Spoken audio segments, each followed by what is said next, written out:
మాజీ మంత్రి దాడిశెట్టి రాజా కూటమి ప్రభుత్వం పొలిట్ బ్యూరో సభ్యుడు యనమల రామకృష్ణుడిపై చేసిన వ్యాఖ్యలను తెలుగుదేశం పార్టీ నాయకులు తీవ్రంగా ఖండించారు. 10 నెలల్లో సాధించిన అభివృద్ధిని నిరూపించుకునేందుకు మేము సిద్ధమే, చూసేందుకు మీరు సిద్ధమేనా అంటూ ప్రశ్నించారు. మాజీ మంత్రి దాడిశెట్టి రాజా కూటమి ప్రభుత్వం పొలిట్ బ్యూరో సభ్యుడు యనమల రామకృష్ణుడిపై చేసిన వ్యాఖ్యలను తెలుగుదేశం పార్టీ నాయకులు తీవ్రంగా ఖండించారు. 10 నెలల్లో సాధించిన అభివృద్ధిని నిరూపించేందుకు మేము సిద్ధమే, చూసేందుకు మీరు సిద్ధమేనా అంటూ ప్రశ్నించారు. పొలిట్ బ్యూరో సభ్యుడు యనమల రామకృష్ణుడిపై మాజీ మంత్రి దాడిశెట్టి రాజా చేసిన వ్యాఖ్యలను తెలుగుదేశం పార్టీ నాయకులు తీవ్రంగా ఖండించారు. ప్రభుత్వం ఏర్పడిన తర్వాత 10 నెలలలో సాధించిన అభివృద్ధిని అధికారుల సమక్షంలో నిరూపించేందుకు మేము సిద్ధమేనని తెలుసుకునేందుకు మీరు సిద్ధంగా ఉన్నారా అంటూ ప్రశ్నించారు. వైఎస్ఆర్ కాంగ్రెస్ పార్టీ హయాంలో తీవ్ర స్థాయిలో అవినీతి జరిగిందంటూ విమర్శించారు. యనమల ఆరోగ్యంపై రాజా చేసిన వ్యాఖ్యలను ఖండించారు. చింతమనేడి అబ్బాయి సుర్ల లోవరాజు, ఇనకంటి సత్యనారాయణ, చైర్పర్సన్ నార్ల భువనసుందరి, కుసుమంచి శోభారాణి, అరిగెల నరసింహమూర్తి, యనమల లక్ష్మణరావు, లంకా సునీల్ తదితరులు రాజా వ్యాఖ్యలను తీవ్రంగా ఖండించారు. మరి ఆరోగ్యాలు అనారోగ్యాలు అన్నాయి, ప్రతి ఇంట్లో ఉంటాయి, మీకుంటాయి, నాకుంటాయి, సత్యనారాయణ గారికి ఉంటాయి, మానవుడైన పుట్టిన తర్వాత ప్రతి ఒక్కరికి ఉంటాయి. కానీ ఎవరైనా అనారోగ్యం తగ్గాలి, బాగుండాలి, బాగుండి మనలో రాజకీయంతో తడపడాలి అని అనుకుంటాం తప్ప వాడు చచ్చిపోతే నాకు అడ్డు ఉండదు, లేకపోతే వీడు అనారోగ్యంతో పోతే నాకు అడ్డు ఉండదు అనేసి అనుకునేవాడు మూర్ఖుడు. మరి ఈ రోజున మీకు 48 సంవత్సరాలని మీరు అన్నారు, రామకృష్ణుడి గారికి 74 సంవత్సరాలు. ఈ రోజున కూడా మేము ఎవ్వరు కూడా వద్దన్నా సరే తున్నించి కారులో బయలుదేరితే హైదరాబాద్ డైరెక్ట్గా వెళ్ళిపోతారు ఆయన. ఈ రోజు కూడా ఈ 74 సంవత్సరాల వయసులో అదే మనకు కానీ మీకు కానీ తున్నించి కాకినాడ వెళ్తే కాళ్ళు వాపులు వచ్చేస్తాయి, మళ్ళీ గంట రెస్ట్ తీసుకుంటే కానీ వాపులు తగ్గవు. అందుగురించే మీరు ఈ తుని నియోజకవర్గ ప్రజలు ఆలకించే విధంగా రామకృష్ణుడి గారు అనారోగ్యంతో ఉన్నారు, ప్యాంట్లు మార్చాలన్నారు. మీరేమైనా ఎప్పుడైనా ప్యాంట్లు వచ్చి మార్చారా? రామకృష్ణుడి గారు ఎప్పుడైనా మిమ్మల్ని రమ్మని ప్యాంట్లు మార్చమన్నారండి? పోనీ మీరు మారిస్తే దగ్గరుండి పోనీ చెప్పొచ్చు. పోనీ ఆయన అనారోగ్యంతో ఉంటే డాక్టర్లు తెలిస్తే వాళ్ళ ఇంట్లో వాళ్ళు తెలుసు. అంటే మీకు ఎలా తెలిసింది? మీరేమైనా హైదరాబాద్ వెళ్ళినప్పుడు మార్చారా? తప్పు. అందరూ బాగుండాలని కోరుకోవాలి. ఈ రోజు చెప్తున్నాం, ఈ రోజుకి కూడా మనకైతే ఇంకా నిద్రలు పట్టవు. ఆయన ప్రశాంతంగా పడుకుంటారు, నిద్ర పడుతుంది, టయానికి భోజనం చేస్తారు. మీరు హైదరాబాద్ డాక్టర్ని పెట్టి రామకృష్ణుడి గారి ఆరోగ్యం, మీ ఆరోగ్యం ఒక్కసారి టెస్టులు చేయందాం. రామకృష్ణుడి గారు 18 సంవత్సరాలు 20 సంవత్సరాల కుర్రోళ్ళగా ఆరోగ్యం ఉందో, 48 సంవత్సరాలు అయినటువంటి మీ ఆరోగ్యం బాగుందో డాక్టర్లు తెలుస్తారు, మీకు మాకు ఏం తెలుస్తుంది? ఆయన ఇంకో 40 సంవత్సరాలైనా భగవంతుడి దయ వల్ల, వెంకటేశ్వర స్వామి దయ వల్ల మీరు ఆరోగ్యంగా ఉండాలని మా తెలుగుదేశం పార్టీ మనస్ఫూర్తిగా కోరుకుంటాం దాడిశెట్టి రాజా గారు. ఎందువల్లంటే మీరు ఇంకా ఎమ్మెల్యే టికెట్లు తెచ్చుకుని మీరు పోటీ చేయాలి, ఆ శక్తి భగవంతుడు ఇవ్వాలి. మీ మీద మేము 5 సార్లు రామకృష్ణుడి గారి లాగా మాకు ప్రజల ఆశీస్సులు ఇచ్చి, రామకృష్ణుడి గారికి యనమల దివి గారికి శక్తి ఇచ్చి మిమ్మల్ని ఇంకా 5 సార్లు ఓడగొట్టడానికి ప్రజలు తెలుగుదేశం పార్టీ సిద్ధంగా ఉంది. అందువల్ల మీ ఎస్ఎన్నవరం వెంకటేశ్వర స్వామి, మా ఎన్సోరవరంలో వెంకటేశ్వర స్వామి ఆశీస్సులు మీకు నిండుగా ఉండి ఆయురారోగ్యాలు ఇవ్వాలనేసి తుని తెలుగుదేశం పార్టీ యనమల రామకృష్ణుడి గారు, యనమల దివి గారు మిమ్మల్ని కోరుకుంటూ, మరి ఏదైతే అబద్ధం యనమల రామకృష్ణుడి గారు ప్యాంట్లు ఇప్పుతున్నారు అంటున్నారో, మీరు ప్యాంట్లు ఇప్పకుండా, మీరు ప్యాంట్లు మార్చకుండా ఆ భగవంతుడి ఆశీస్సులు మీకు ఉండాలని కోరుకుంటాం. ఎందువల్లంటే ఇంకో 5 సార్లు మీ మీదే గెలాలని మా పట్టుదల, తుని నియోజకవర్గంలో ప్రజలు పట్టుదల కాబట్టి. అందుగురించి రాజా గారు సొల్లు మాట్లాడడం, గత 5 సంవత్సరాల్లో మీరు చెప్పు తీసుకొడతాను, ఇచ్చరాలతో కొట్టిస్తాను, బాడకాయలు, రకరకాల మాటలు, ఒక పెద్ద తరహా లేదు. మనం ఇక్కడ ఎక్కడ బతుకుతున్నాం, రాజకీయాల్లో ఉంటున్నాం, ప్రజలు చూస్తున్నారు, సభ్యతగా మాట్లాడాలి, సంస్కారంతో మాట్లాడాలి అన్నది లేకుండా నానా అసభ్యకరంగా మీరు 5 సంవత్సరాల్లో మాట్లాడారు. ఆ మాటలన్నీ ప్రతి ప్రజలు గుర్తించారు, ఆలకించారు, ఓట్లేసి మిమ్మల్ని ఓడగొట్టారు. ఎందువల్లంటే ఈ నియోజకవర్గంలో చాలా ప్రశాంతమైన నియోజకవర్గం. ఇప్పుడు ఎవరైతే కేసు పెడుతున్నారో వాళ్ళ మీద రేపు కేసు ఉంటుంది, వాళ్ళని కూడా లోపల ఏం చేస్తాం, ఈవేళ మమ్మల్ని ఏం చేస్తే మిమ్మల్ని ఏం చేస్తామంటే తప్పు చేసినోడు లోపల పోతాడు, తప్పు చేయనోడు ఎందుకు వెళ్ళిపోతాడు? మీరు తప్పు చేస్తే మీరు లోపలికి వెళ్తారు, మేము తప్పు చేస్తే మమ్మల్ని లోపడేస్తారు. తప్పు చేయకుండా ఎందుకు వేస్తారు? ఎవడైతే అధికారం వచ్చిందని విర్రవీగిపోయి నియోజకవర్గంలో తప్పు ఎవడైతే తిరిగి తీసుకోనటువంటి తప్పు ఎవడైతే చేస్తాడో వాడు శిక్షించబడతాడు. శిక్షించవలసిందే ఈ తుని నియోజకవర్గంలో. అది ఏ పార్టీ వాడు అవ్వచ్చు, ఏ నాయకుడు అవ్వచ్చు, ఎవరు అవ్వచ్చు. అందువలన మీరు మాట్లాడేటప్పుడు ఇంకెదటి పార్టీ వాళ్ళు లేరు, వాళ్ళు ఒక దేవుడిని నమ్ముకుని మరి సౌమ్యమైన మనుషులు, మనల్ని ఏమో అనరు, వాళ్ళు తిరగబడి మాట్లాడలేరు అనుకోవడం అన్నది మన తప్పు. ఎందువల్లంటే వాళ్ళకి అభివృద్ధి చేయడం తెలుసు, అవినీతి చేయడం తెలియదు. ఎదట మనుషుల్ని ఇబ్బంది పెట్టడం కానీ, ఎదట మనుషుల్ని చంపడం కానీ, ఎదట మనుషుల్ని అక్రమ కేసుల్లో పెట్టడం కానీ ఇటువంటి యనమల రామకృష్ణుడు గారికి కానీ యనమల దివ్య గారికి కానీ ఉండవని మరొక్కసారి మీ మీడియా ద్వారా తెలియపరుస్తూ, మరి మీ అందరి దగ్గర మీడియా వారికి కూడా ధన్యవాదాలు తెలియపరుస్తూ సెలవు తీసుకుంటున్నాం.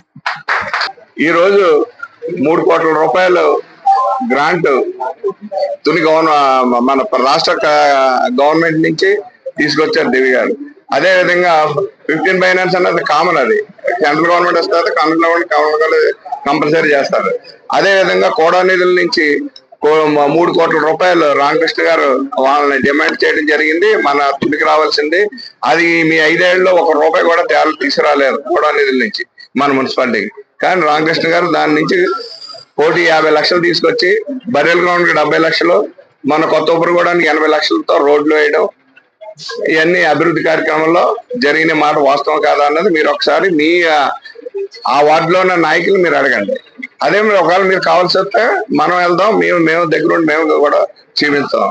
అదే విధంగా ఇప్పుడు మా చైర్మన్ గారు చెప్పాడు వాటర్ ట్యాంక్ గురించి చెప్పారు. వాటర్ ట్యాంక్ అన్నది 17 లక్షల చిల్లర బిల్లు అయింది ఆల్రెడీ. బిల్లు 17,45,000 రూపాయలు బిల్లు అయింది.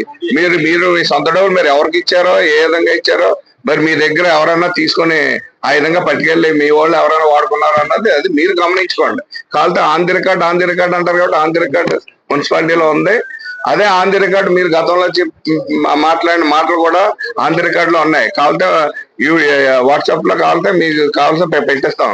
గతంలో మీరు అన్న నా రామకృష్ణ గారిని అయితే ఇక్కడ నాయకులను అయితే అందరినీ కూడా ఏ నక్కలతోని, కుక్కలతోని, పందులతోని మీ ఇష్టం వచ్చినట్టు పోల్చారు. మీరు ఇవాళ రామకృష్ణ గారు వయసు పెద్ద అయినా ఇవాళ సంబోధించారు. ఇదే సంబోధన ఆ రోజు మీరు మంత్రివర్యులుగా ఉన్నప్పుడు అప్పుడు ఏమైపోయింది, ఇప్పుడు ఏమైంది? ఇదే సంభాషణ ఆ రోజు మీరు వెళ్తే మీకు కూడా జనాల్లో క్రెడిట్ ఉండడం, ఒక పద్ధతైన తీరుగా మాట్లాడిన నాయకుడిగా కూడా మీరు గుర్తింపు పొందుతారు. అదేవిధంగా యనమల దివ్య గారు ప్రతి ఇంటికి ఈ రోజు మేనిఫెస్టో అమలం కాదు, నియోజకవర్గంలో దివ్య గారు ఎమ్మెల్యే గారు ఇచ్చిన అభివృద్ధి పనులు, హామీలు అన్ని కూడా ఈ రోజు కూడా ప్రతిదీ ఆవిడ డిక్షనరీలో డైరీలో రాసుకోవడం, ఇంటింటికి తిరిగి ఏ ఊరు కానీ, ఏ వార్డు కానీ, వాళ్ళు అడిగిన డ్రైన్లు కానీ, రోడ్లు కానీ ప్రతిదీ ఆవిడ క్షుణ్ణంగా పరిశీలించి ఇది పనికొస్తుందా, పనికిరాదా, ఇక్కడ పెట్టాలా లేదా అధికారులు పంపించి అక్కడ నాయకులను అడిగి ఆవిడ కూడా స్వయంగా చూసి ఈ రోజు గ్రాంట్లు ప్రతి వార్డుకి, ప్రతి ఇదికి, ప్రతి ఊరికి చేస్తున్న నాయకురాలు. అదే విధంగా మీరు ఏదైనా ఏ రోజునైనా మీరు పట్టించుకున్నారా? ఈ రోడ్ టౌన్ కి ఇది కావాలన్నా ఏమన్నా మీరు చూసారా?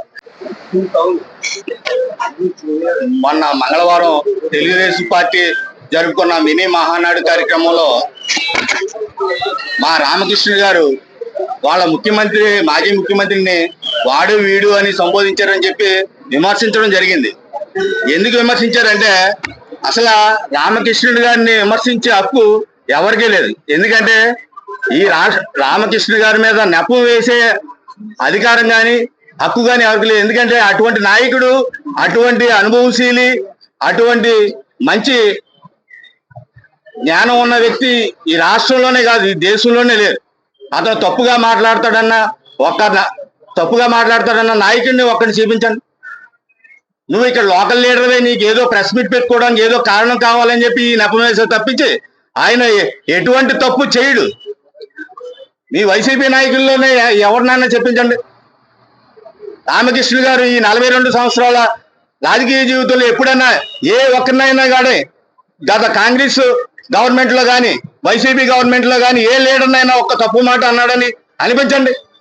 ఈవేళ మీకు ప్రెస్ మీట్ పెట్టుకోవడానికి ఏదో ఒక కారణం, ఏదో ఒక సాకు కావాలని చెప్పి ఈ రోజు మీరు ఈ కారణం చూపించారు. అటువంటి తప్పుడు మాటలు, తప్పుడు విధానాలు మానాలి. మానకపోతే దానికి పరిణామాలు తీవ్రంగా ఉంటాయి. తర్వాత నియోజకవర్గం డెవలప్మెంట్ గురించి మాట్లాడారు. డెవలప్మెంట్ అనేది తెలుగుదేశం పార్టీ యనమల వారి చరిత్రలోనే ఉంది. ఎందుకంటే మీరు 5 సంవత్సరాల్లో కనీసం ఒక్క సిమెంట్ రోడ్డు మొక్క చూపించండి, మేము వస్తాం, ఆ సిమెంట్ రోడ్డు మీద నడుస్తాం. కానీ ఈ 7 నెలల్లో ఎగ్జాంపుల్ మా గ్రామం చూసుకుంటే నేను 35 లక్షల రోడ్లు, 35 లక్షలకు సంబంధించిన సిమెంట్ రోడ్లు వేయడం జరిగింది. నేను నడిపిస్తాను ఆ రోడ్ల మీద, మీ నాయకులు రండి. డెవలప్మెంట్ అంటే తెలుగుదేశం, అంతే తప్పించి మీరు 5 సంవత్సరాలు ఎటువంటి డెవలప్మెంట్ చేయకుండా ఈ రోజు 100 కోట్లు తెచ్చి ఏదో తినేశారని చెప్పడం కాదు. ఒక్క మా గ్రామానికే సుమారు 1/2 కోటి రూపాయలు ఇచ్చారంటే ఈ నియోజకవర్గంలో ఇన్ని గ్రామాలు, ఇన్ని వార్డులు ఉన్నదానికి ఎంత అవుతుంది అనేది మీకు కనీసం అవగాహన లేదా? రికార్డులు చూసుకోండి. తినేసారన్నాం కాదు, రికార్డులు చూసుకోండి. పనులు జరుగుతున్నాయో లేదో చూసుకోండి, జీవోలు ఉన్నాయో లేదో చూసుకోండి. మీరు ఎటువంటి అవగాహన లేకుండా ఏదో మీరు ప్రెస్ మీట్ పెట్టుకోవడానికి ఏదో చిన్న నెపం రామకృష్ణ మీద తోసేసి మీరు పెట్టడం కాదు. ఇటువంటివి మానుకోకపోతే రాబోయే రోజుల్లో ఇంకా చర్యలు విపరీతంగా ఉంటాయని నేను ఈ ప్రెస్ ముఖంగా తెలియజేసుకుంటున్నాను. మొన్న జరిగినటువంటి తుని నియోజకవర్గం మినీ మహానాడు విషయంలో కొన్ని తీర్మానాలు చేయడం జరిగింది. ఆ తీర్మానాలు కూడా గౌరవనీయులు మాజీ మంత్రివర్యులు పోలిట్ బ్యూరో సభ్యులు యనమల రామకృష్ణ గారు ఒక డైరెక్షన్, ఏ సబ్జెక్టు ఏ రకంగా మాట్లాడాలి, ఎవరేం చేయాలి అనేది ఆయన ఒక విధి విధానాలను రూపొందించి దాని ప్రకారంగా తీర్మానాలు ఏర్పాటు చేయడం జరిగింది. అయితే దాడిశెట్టి రాజా గారు మాట్లాడుతూ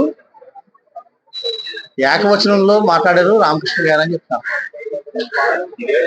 యనమల రామకృష్ణ గారు ఎప్పుడు కూడా ఏకవచనం మాట్లాడే విధానం లేదైంది.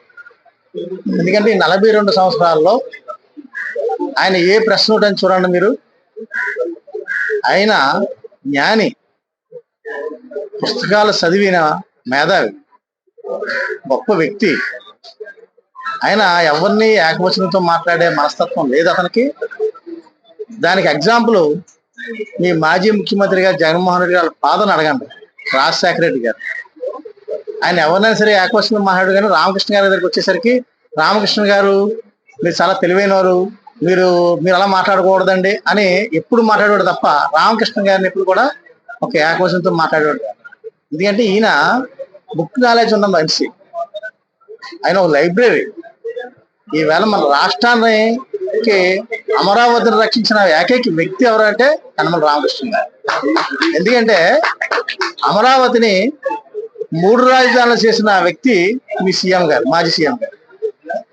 దాన్ని 3 రాష్ట్రాలకి 3 రాజధానులు చేస్తారంటే దాన్ని శాసన మండలిలో ఒక తీర్మానాన్ని ఆమోదం పొందకుండా ఆ బుక్ నాలెడ్జ్ తో అతని తెలివితేటలతోటి ఆపిన ఏకైక వ్యక్తి ఎవరంటే యనమల రామకృష్ణ. అటువంటి వ్యక్తి గురించా మీరు మాట్లాడేది? ఆయన వయసుకి మన గౌరవం. 75 సంవత్సరాల వయసులో మీరు ఇందాక అబ్బాయి గారు చెప్పారు, ఆ మాట వాడడానికి కూడా మాకు సిగ్గేస్తుంది. అతన్ని అలా మాట్లాడే పద్ధతి కాదనేది నేనైతే ఈ సభాముఖంగా మీకు తెలియపరుస్తున్నాం. ఎందుకంటే ఆయన తెలివితేటలకి, అతని విధానాలకి ఎవరైనా సరే, ఏ పార్టీ వాడైనా సరే, జనసేన, తెలుగుదేశమా, బీజేపీ, కాంగ్రెసా, వైఎస్ఆర్ కాదు, ఎవరో కూడా అతన్ని కామెంట్ చేసే పరిస్థితి రాదు. అటువంటి మేధావి. అయితే ఇప్పుడు అభివృద్ధి గురించి చెప్పారు మన రమేష్ గారు. అభివృద్ధి మీరు 5 సంవత్సరాల్లో ఏం చేశారనేది మీకు తెలుసు. కానీ రామకృష్ణ 14 నుంచి 19 వరకు చూస్తే ఒక కుమ్మర్లావు నుంచి చెన్నైపాలెం వరకు 375 చిన్న రోడ్డు ఉండేది. దాన్ని ఈవేళ 7 మీటర్లకు చేసిన వ్యక్తి అయిన డబల్ రోడ్ చేశాడు, సింగిల్ రోడ్ని. అలాగే అన్నవరం నుంచి దానవాయిపేట సింగిల్ రోడ్ ఉండేది, దాన్ని డబల్ రోడ్ చేసిన వ్యక్తి యనమల రామకృష్ణ గారు. అలాగే సామవరం గేట్ దగ్గర నుంచి కృష్ణాపురం వరకు సింగిల్ రోడ్ ఉండేది, దాన్ని డబల్ రోడ్ చేసిన వ్యక్తి రామకృష్ణ గారు. అవే కాదు, ఇవాళ కేవమల్లం వెళ్ళే రోడ్డు ఉంది. ఆ కేవమల్లం వెళ్ళే రోడ్డు ఓన్లీ మెట్ల రోడ్ ఉండేది. దాన్ని తారు రోడ్ వేసిన ఘనత యనమల రామకృష్ణ గారి గురించి ఒక హిస్టరీ ఇది గురించి చెప్పుకోవాలంటే ఆయన 82 తెలుగుదేశం పార్టీలో వచ్చిన తర్వాత మంత్రి అయిన తర్వాత ఈ రోజు మన ఊర్లో ప్రతి ఊరు వెళ్తే కనిపించే కాలనీ కట్టిన ఘనత కూడా రామకృష్ణ గారు.